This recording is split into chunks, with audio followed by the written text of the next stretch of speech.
Welcome to Content with Character, the weekly podcast that'll give you the momentum you need to create content with more ease, clarity, and laughter.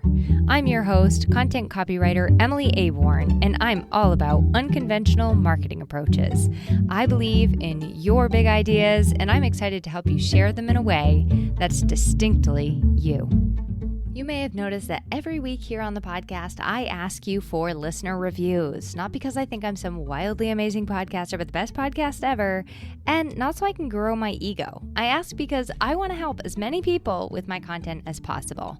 And I imagine that you want to make a similar impact. You want to help as many people as possible with what you do, which is why we have to ask people to rave about us and share their positive results so you can increase your impact through your work. So today we're going to talk about how to ask them to help us out in spreading the word. Hello and welcome back. I cannot for the life of me believe that it's September already. I know that everybody says that kind of crap, but I genuinely mean it. It is truly blowing my mind. But I promise not to talk about the weather every single episode, but if you do want some good news, the good news is that here in New Hampshire, it literally just became summer last Thursday. I tell you what, we've had the weirdest summer here, and some people are like, it's too humid. I just think it's been plain old cold. And also very rainy. And there have been a couple summer days, but they're few and far between. So to me, it's just been I've been dreading winter for the past 2 weeks. But then Thursday, the clouds parted and the sunshine showed its face, and now it's becoming summer again. So my plan is to just kind of soak it up no matter when it comes, catch my drift, enjoy all the joy and happy moments in life no matter when they show up. I think summer is teaching me a little lesson. You can't plan the happy days. Okay. Anyway, I know I shouldn't be talking about the weather, but I do anyway all the time, especially during the summer and the winter and the fall and the spring. Yeah, but seriously, worst small talk ever. Okay. I think a lot of people have been feeling this way. So I wanted to share what I've been feeling lately.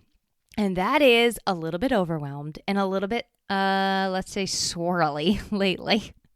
I've had this influx of new clients and projects, and all of these things are coming down the pike in the fall, personally and professionally. And I realized that everything was just kind of mishmashed in my head, and I didn't have it written down. It was just kind of all circling around me, orbiting me, kind of, and making me lose sleep at night. So I decided to set a date with myself to get back on track. And I sat down this past weekend and I mapped out everything. Everything that is happening for me from now until the end of the year. And I'm wicked excited for what is on my plate. It is full enough, I think. And I'll be sure to share some of the things that pertain to you, things you might want to get in on. But honestly, the easiest way to find out about events, workshops, my marketing momentum lab, new stuff, all that kind of thing, all that jazz, it's to double check and make sure that you're on my email list and that my emails are going to your inbox, not your spam folder. I will include a link to sign up in the show notes, and you can check your spam folder for my name. And if you see it, flag me as a friend, not a foe. And if you're like, Emily, I don't need another invitation to be on yet another person's email list. First of all, don't worry. Shh, just calm down. This is not your average email list. I actually make emails very fun and also valuable. And secondly, thirdly, fourthly, I read them to you. So you don't have to read them to yourself. You can just hit play and it will be me talking to you. I will give you the short and sweet sound clip of what is in the email. I mean, no pressure, but okay, a little pressure. But yeah, so links in the show notes. If you're not already in my email list and you're like, I want to see what you're doing in the fall and if it pertains to me, that's the best way to find out. Real quick, before we get into today's episode, I want to, number one, introduce myself super duper fast, just in case this is your first time joining me. And number two, I want to share an announcement that I think you're going to be the first to hear if I have my dates right, which I do, because I always have my dates right. I am Emily Aborn. I'm a content copywriter, podcast host of this podcast, as you can tell by the sound of my voice in your ears, and podcast host of the She Built This podcast. I've been an official entrepreneur, with all the papers and that kind of thing, since 2014, but I've been an entrepreneur at heart since I was I'm going to say 5 or 6 years old, honestly. More on that story very soon, because I'm going to be doing a She Built This podcast episode Actually, tomorrow we're recording with my friend Kim Dawson. She is going to interview me on my show, and I'm going to interview her on her show, and it's going to be really fun. And I will for sure share with you on this podcast how to listen to that podcast. I think it's going to air. No, I know it's going to air. Like I said, I don't mess up my dates. It's going to air on September 20th, but you don't have to remember that. I will remind you. Okay, now for the announcement that has to do with you. As aforementioned and promised, I am announcing the start date to my next Marketing Momentum Lab. Fall into Marketing Momentum, let's call it. Okay, we're not going to call it that. We're just going to call it the Marketing Momentum Lab because that's what it's called. The date is, drum roll please, the date is Monday, September 25th.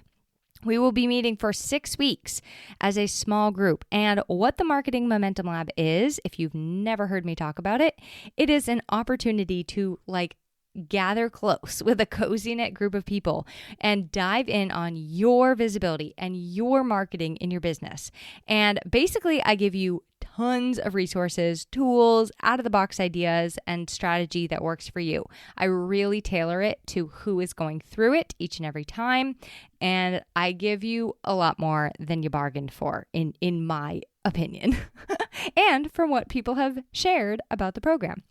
So you'll be able to take everything we work on in the Marketing Momentum Lab, and you can use it to rev up your marketing and your content through the end of the year, through 2023. And then here's the great part. You're going to have that momentum to take you into 2024 with all of your newfound approaches. So if the Marketing Momentum Lab has been on your radar for a while, if this is your first time hearing it and it sounds super exciting, the link to join me for it is in the show notes. It is honestly a really fun group, and I do cap it. I like to keep it intentionally small. So if you want in this time around, we're going to be kicking off Monday, September 25th. We meet on Mondays and a couple other times in there for bonuses. But yeah, get it while the getting is good. Okay, on to the topic at hand. This week, we're going to wrap up our writing about and talking about ourselves series, which is just like what I decided it was after I kept going with the topic. We're going to do a fun one, and that is how to get your clients, customers, listeners, your people. We want your people to talk about you. Now, if you're a regular listener, you know that I regularly read listener reviews here on the show. And I was recently actually asked by a guest on my She Built This podcast. His episode is airing this week. His name is Adam Adams. He asked me, how is it possible that I only have 18 episodes of my Content with Character podcast, but I already have 21 reviews? He's like, that is quite a feat. Usually reviews are somewhere about half or 1/3 of the episode number itself. So that made me feel pretty good. But here's what I told him. I was like, Adam, there's no secret sauce or answer. I just ask people. I ask people every single week. Now, first, I did create a team of sharers. So when my podcast first launched, I had people who were going to help me share the show on my actual birthday. And some of them, if they didn't share the show, and some who did, wrote me reviews. So I really want to 100% thank the people that helped me get started, who took the time to do both of those things. Now, I made sure to say, please listen to the show before you write a review, so it's an honest review. So I want to say a big thanks to the people who helped me get started. But really, the secret sauce, the way to do it, what I did is I just asked, and I keep on asking, and I'm asking every single week for a review. I ask you again I'll read the review. I ask you for a review.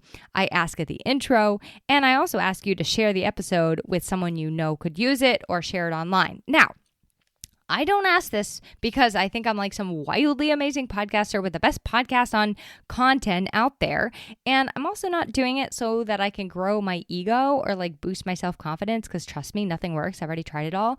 I ask because I have a mission. I have a mission to help as many people with my content as possible. I want to help people with their visibility, with their marketing, and with their messaging. Why? What is the real why of that? I want them to make more of an impact. I want them to get their voices heard so that they can change more lives. And if I had to guess, if you're a listener of the show, if I had to imagine, that's probably what you want too.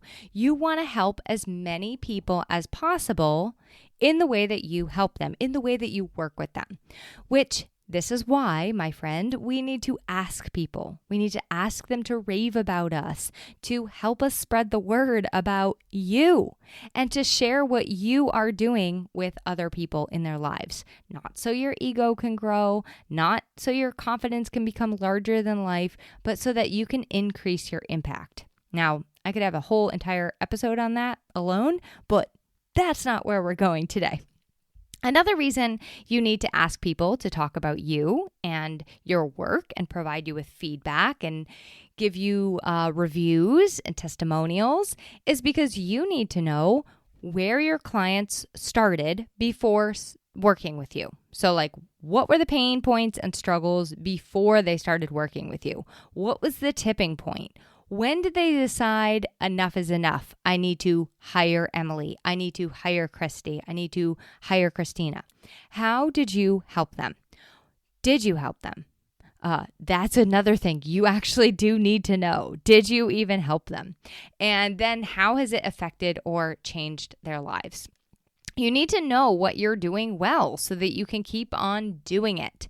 And you need to clearly be able to share how you help other people so that others too can see themselves in the results that you share about. You need to ask.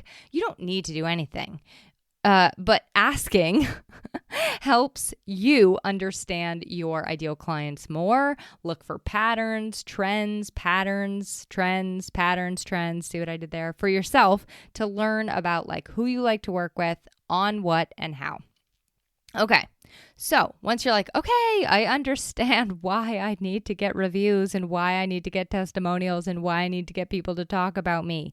Well, then what do you do? Like, then how do you actually use it and how do you actually share it? And also this, when does it cross the line? Like, when does it start to feel just braggadocious and obnoxious to people when you're sharing about all these fabulous things you did for your clients? When is it truly a form of social proof?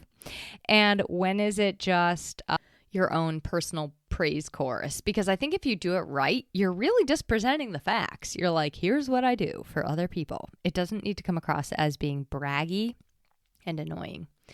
All right. So I posted on LinkedIn this question.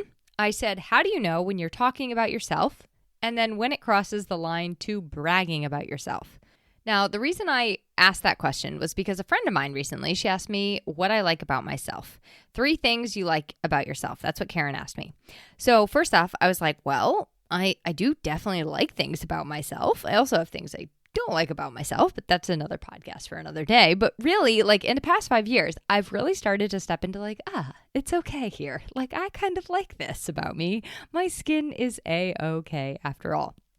And like for issues that aren't okay with my skin, there's jojoba oil for that.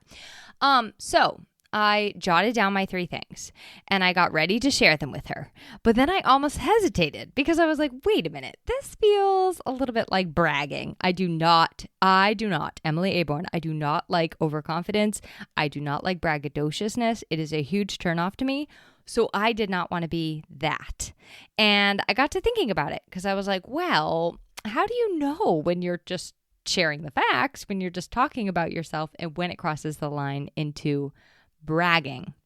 I believe that even when we are quote unquote bragging about ourselves or sharing what does make us great, what 3 things about ourselves we do like, how we do help people, what kind of results we do get, we can actually still be creating a connection. We can still be creating a bridge.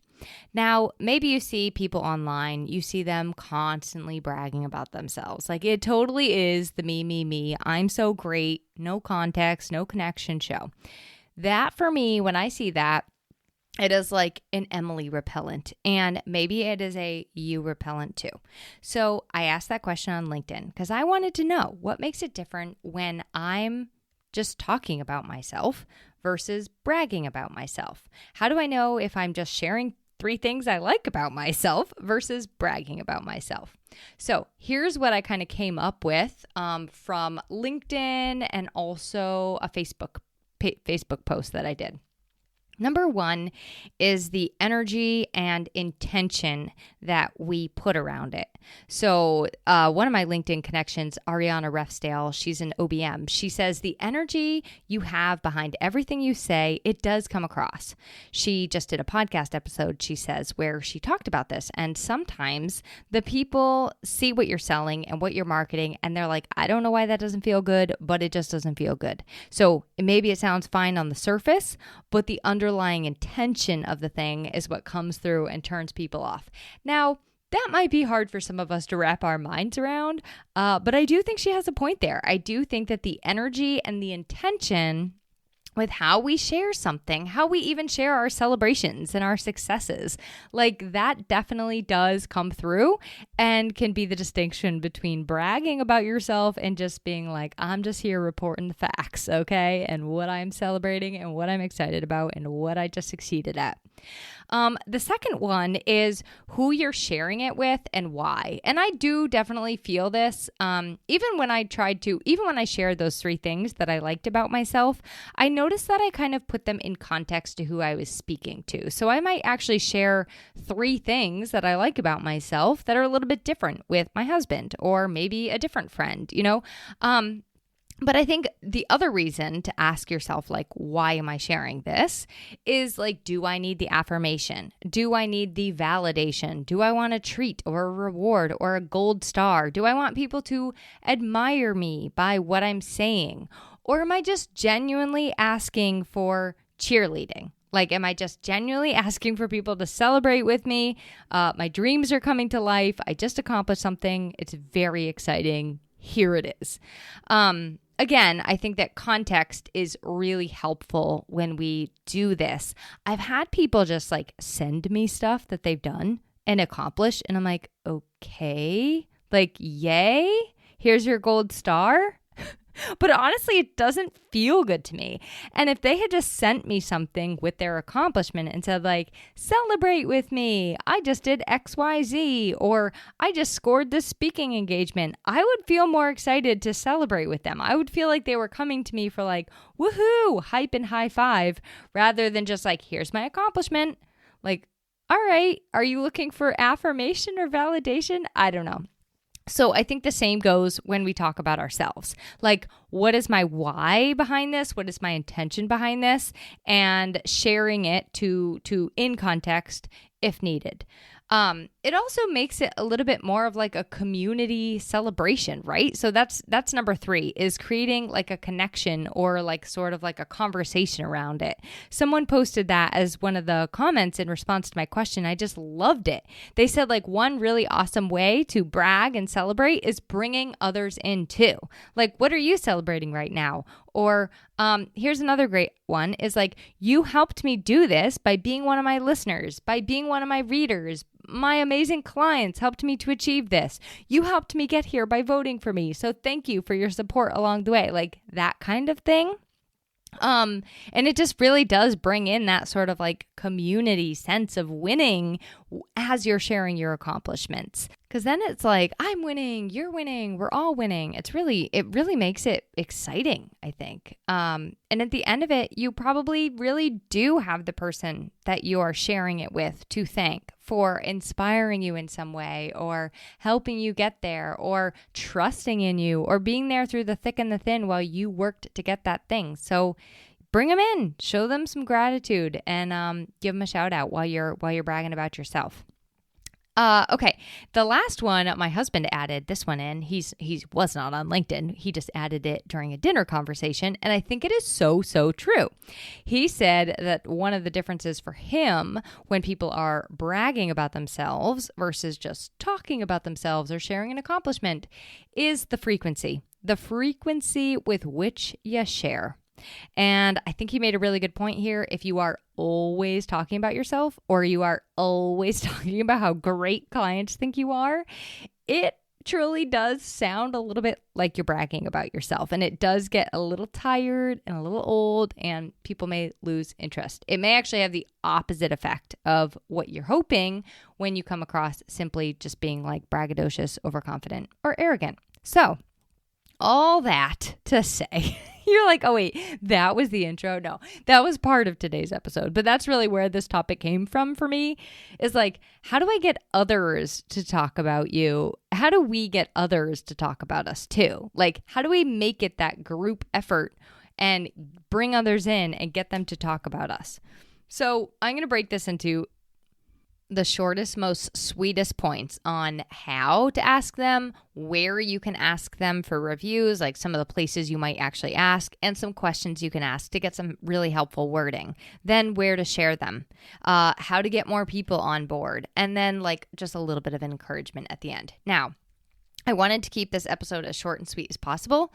But I also want you to make sure that you get all the resources that you could possibly want and need, and so you can get started right away. So I actually made this episode include a very extensive set of show notes. If you go to these show notes, you will see a link that says full show notes, and it contains a lot of this information plus some and more, so that you can like also see it in addition to hearing it. And you'll see what I mean if you go there, if you know how to find the show notes. And if you don't, call me. Okay, so number one, where do you ask for the reviews? Like, where are you actually trying to get reviews? Now, for service providers, you might be doing it sort of after you're done working for a client, after you're done getting them the results that you promised. The other people or places you might be looking for it are on your podcast. That's where you hear me asking for reviews week after week after week after week after week.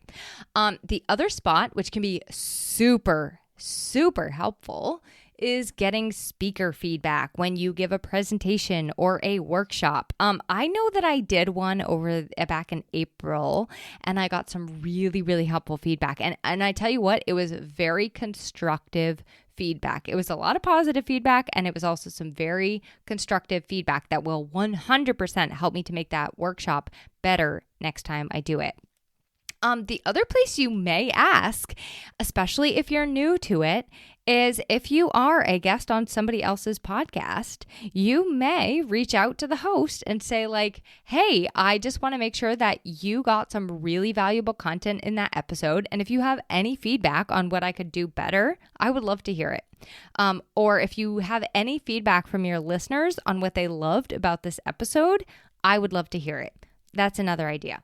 And then here's another one. Here is another one, and I think we forget this one sometimes, and that is getting recommendations on LinkedIn. I try to do this for my guests on my She Built This podcast. I try to give them, oh my gosh, I have a system, but sometimes it's not perfect. But I do try to give them guest feedback, because most of the guests pitching me to be on my show or that I connect with to be on my show, they want more speaking engagements. They want more podcast guesting engagements. So I take 2 minutes out of my day, not even that, because I have pretty much like a template. I take 2 minutes out of my day. I write them a LinkedIn review. And you can ask people for that too. You can ask people whose podcasts you are on. You can ask clients who you've worked with. You can ask colleagues for LinkedIn recommendations and reviews. And then of course we have like Google reviews, Facebook reviews, those kinds of things. I'm not going to like super get into the weeds on those things today, but my point is, there's a lot of places, there's a lot of reasons you would get a review and ask people. And let me tell you this, people like helping you. If you delivered on your promise and you got them really, really good results, people like helping you. They want to help you grow your business. I need to get better personally about having this like baked in as part of my process, because I am literally, my hand is like raised here. I need to get better at asking for reviews from my clients and testimonials. But we have to put ourselves out there and ask, and remember that people really, really do want to help us, especially if you are a person who is delivering high quality and you know you are doing your very best and you give them a great experience and a great customer service. Oh my gosh, you have nothing to lose. Ask. And if anything negative, or I'm not even going to call it negative, I'm going to call it constructive. If anything comes back that you're like, ooh, that's not great, it gives you insight as to where you might need to improve your process. I think that we often think that like if we wow our clients, if we do a great job, the reviews are just going to come naturally pouring in on their own. But it really does not work like this. Like people are very busy. They are very distracted. They have other priorities. I hate to break it to you, but we are not their number one priority. And so we do need to take a little bit of a pause and bake it into our system ideally to ask them for reviews. And then make sure we ask them permission, right? Because I want to get into some of the ways I want to help you share this, but you should, if you're going to share it publicly and use their name, let them know that you would be using their name. I tend to either use like a happy client, or if it's, I might ask for their initials, something like that. Some people, I know that like my one designer who helps me a lot with, like, she helped me design the Marketing Momentum logo. She's actually used like a headshot next to my testimonial. So you may want that headshot as well as their company name. It really depends on how you choose to use the reviews, but do make sure that no matter what, you ask for permission to use their review on your website, on social media, wherever you're going to use it, unless you're like completely keeping it anonymous. And even then, I still might ask. Okay, so here are some questions you can ask. And I found that these ones, you don't have to use them all, but I found that these ones really do give you, the service provider or product maker, a lot of insight as to what you really did to help. So number one is, how did you hear about or find me? Super helpful. Like, where are my clients coming from? What were you hoping to achieve as a result of hiring me or purchasing from me? Why were you seeking help with this in the first place? What was your experience like in working together? What results did you get? What would you say when recommending me to others? Who else do you think would be a good fit for my services? It doesn't have to be specific names. It's just kind of like, who does this make a good fit for? And then I like to ask, this is just my own little fun question, what is one word you would use to describe our time together, or maybe my process, or maybe how you felt in working with me? Something very, very helpful. So then hopefully you have a little system in place, like a Google form or just an email you send after you're done every client project. Again, hand raised, because I need to get better about doing this regularly. You send it their way, and when they write you back, then you can use pieces, parts, the whole. You can use it as social media quotes. You can use it on your podcast. You hear me read my podcast reviews each and every week. I do that because, A, I want to give a shout out to the person that took the time to write me that review. Like, amazing job, 10 out of 10, A+ for you. And so I want to give them a shout out. And I also do it to help new listeners determine whether or not this is like the place that they want to be. And so when you can also do this on your podcast. You can read client testimonials. You can read reviews. You can read little pieces of it, if you don't want to read the whole entire thing.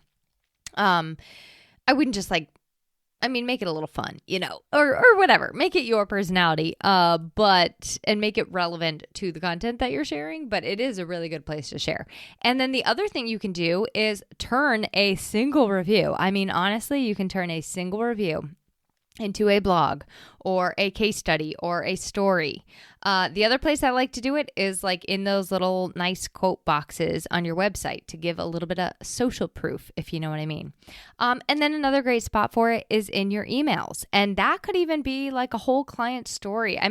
The thing to remember is like every client review, every review you get, every testimonial is a story, right? So just a quick note on social proof. When your future clients and customers are considering working with you, like, they often will go to your website or your social media or ask other people who have worked with you. Like, they want or your LinkedIn, they want confirmation that you are the one. Now, I don't know the exact science behind it because I'm not a scientist, but I do know this. I do know that when we are investing in things, the unknown can be a scary realm to enter. And so having other people's feedback to use as clues and guidance, it helps to make the unfamiliar just like a little more comfortable. It helps me know, all right, this might be a risk I'm taking with my dollars, but look at all these other people that have gotten the results that they want.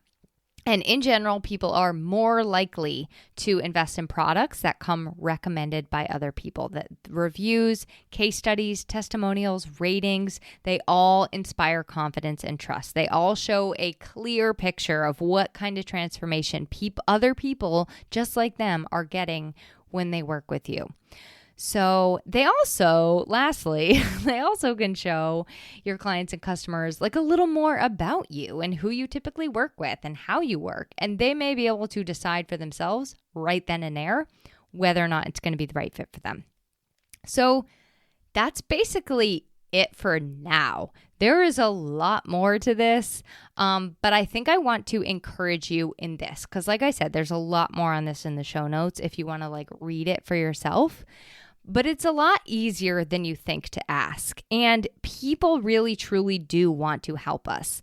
I know it feels hard and scary to ask for feedback, but it really is easier. And it gets easier the more that you do it. So if you're feeling nervous about asking, I would encourage you to just email one client who you know was very happy, okay? Email somebody you're like, I 100% know this person will have all positive things to say. Just start there. Ask them, maybe it's somebody you just wrapped up with, or maybe it's somebody that you worked with just in the past year. Ask them some of these questions and get those kind words. And then I want you to do something else. I want you to take it a step further. I want you to do something with it. I want you to post it on social media or on your website or on your podcast. Read it on your podcast, like you name it, but I want you to actually use it. So I put all those questions that I shared with you to get those reviews in the show notes. Like I said, the show notes are where it's at. They are jam-packed here today, folks. You heard it here first, but they are in the show notes. But I wanted to, as I mentioned, keep the episode like just the right size for you. So one last thing I want to say is if you ever hear somebody, I did this recently, okay? I heard somebody talk to me about myself, which was weird. But she told me, like, I am so impressed with how you can blah, blah, blah, blah, blah. I'll just tell you what she said. She was like, I'm so impressed with how you can, like, take other people's voices and take other people's essences and, like, turn them into, like, a whole entire website that sounds like them. Basically, like, you're a shapeshifter with words. It's cool. And so I was like, ooh, that's an inspiration for a fun post. And so I did it. And like, yes, it sort of did feel like, am I bragging about myself? Am I talking about myself? But no, it was just me sharing, like, this is something that sets me apart. Like, this is how I get people results in a unique way. And I actually referenced the conversations. Like, I didn't just like make this up in my head. I was like, I was sharing with 2 people about this and we were chatting about blah, blah, blah.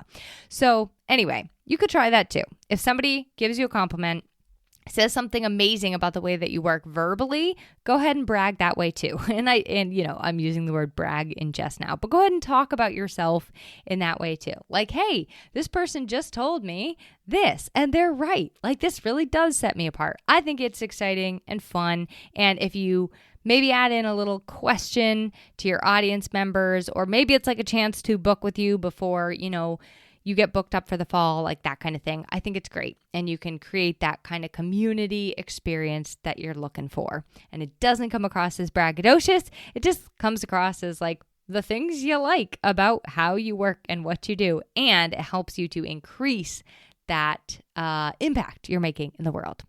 Okay, I cannot wait to see some of your reviews out in the wild and watch you and others brag about you. And if you know somebody in your life, they're like, I think they need to get better about talking about themselves.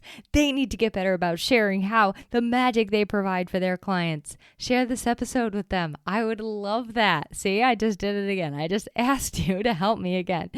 All right, enough about all this. On that note, I will chat with you next week. Next week, we're going to be getting into a topic I've been excited to chat with you about. It's like, when am I not excited to chat with you about a topic? That's the question. I'm going to be talking about this or that. And we're going to just kind of like pick apart different things, look at, examine different things in the online space, such as niching, cold selling, short content versus long content, and lots more. So we're going to do this or that. But for now, I am off to enjoy this summer sunshine. Thanks for listening to this week's episode of Content with Character. If you loved the episode, please make sure to subscribe to the podcast, rate, review, and share it with someone else you know it could help. For more content and visibility tips, visit my blog at emilyaborn.com and be sure to connect with me on Instagram at emilyaborn. I'd love to hear how this inspired you to take action.